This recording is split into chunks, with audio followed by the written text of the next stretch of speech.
काश्मीरमधील पहलगाम इथं झालेल्या दहशतवादी हल्ल्यामध्ये 28 जणांचा मृत्यू झाला। या मृतांमधील 6 जण महाराष्ट्रातील आहेत। डोंबिवली पश्चिम भागातील शाळा मैदान इथं सावित्री अपार्टमेंटमध्ये राहणारे हेमंत जोशी हे पहलगाम इथं दहशतवादी हल्ल्यात मरण पावले। ठाकुरवाडी इथं राहणारे अतुल मोने आणि सुभाष रोड परिसरात राहणारे संजय लेले यांचाही या हल्ल्यामध्ये मृत्यू झाला। तर पुण्यातील संतोष जगदाळे आणि कौस्तुभ गणबोटे या दोघांचाही मृत्यू झाला। तर पनवेलमधील दिलीप देसलेंचा मृत्यू झाला।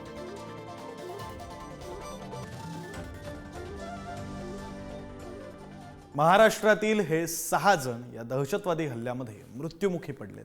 त्यांची माहिती जाणून घेऊयात।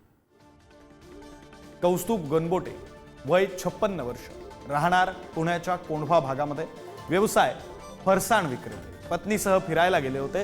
तर पत्नी, मुलगा, सून आणि 2 महिन्यांचा नातू असा त्यांचा परिवार आहे।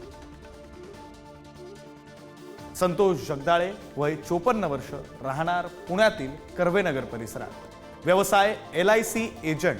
तर पत्नी आणि मुलीसह फिरायला गेले होते। परिवारामध्ये कोण आहे तर पत्नी, मुलगी, भाऊ आणि वहिनी असा त्यांचा परिवार आहे। दिलीप देसले ज्यांचं वय 62 वर्षे होतं, पनवेलमध्ये, नव्या पनवेलमध्ये, नवीन पनवेल, न्यू पनवेलमध्ये ते राहत होते। तर निवृत्त सरकारी कर्मचारी ते होते। पत्नी वर्षा यांच्यासह ते फिरायला गेले होते। पत्नी, मुलगा, सून, मुलगी, जावई असा त्यांचा परिवार आहे।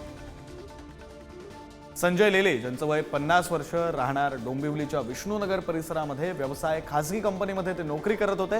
पत्नी आणि मुलासह फिरायला गेले होते। पत्नी कविता ज्यांचं वय 46 वर्ष आहे आणि मुलगा हर्षल जो अवघ्या 20 वर्षांचा आहे असा त्यांचा परिवार।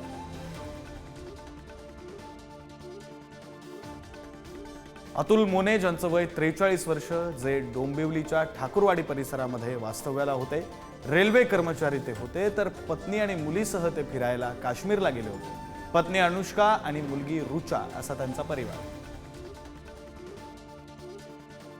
हेमंत जोशी ज्यांचं वय 45 वर्ष, जे डोंबिवलीच्या भागशाळा मैदानाजवळ राहायला होते,